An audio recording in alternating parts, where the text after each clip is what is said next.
Hi all, అందరూ ఎలా ఉన్నారు?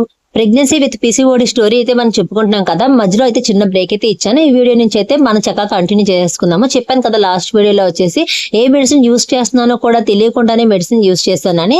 అలా అయితే మాక్సిమం ఒక 8 months 10 months అయితే అయిపోతుంది నాకు మ్యారేజ్ అయ్యి. ఇలాగే తిరుగుతూ ఉన్నాము. ఇంకెక్కడ కూడా అవ్వపోయేసరికి ఈసారి మా వాళ్ళకి ఫ్రెష్ గా కొత్త ఐడియా అయితే వచ్చింది. కొత్తగా ట్రై చేద్దామని ఈసారి ఆఖరికి నాటు వైద్యంలో కూడా ట్రై చేశారనమాట. నాటు వైద్యం అంటే ఒక టానిక్ అయితే ఇచ్చారు. ఆ టానిక్ యూస్ చేయమన్నారు.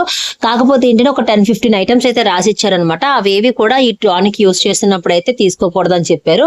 ఓకే, వాళ్ళు చెప్పినట్టుగానే మేమైతే చేసి అది కూడా సేమ్ ఒక 3 months అయితే యూస్ చేసాము. అలా 3 months యూస్ చేసిన తర్వాత సేమ్ యూస్ చేస్తున్నప్పుడు అంతా బాగానే పనిచేస్తున్నాయి. యూస్ చేసిన తర్వాత అయితే మాత్రం వర్క్ అవ్వట్లేదు. ఇంకా సరే అని చెప్పి నాకు ఈ నాటు వైద్యం కూడా అంతగా పడలేదు. కొన్ని హెల్త్ ఇష్యూస్ అయితే రావడం స్టార్ట్ అయ్యాయి.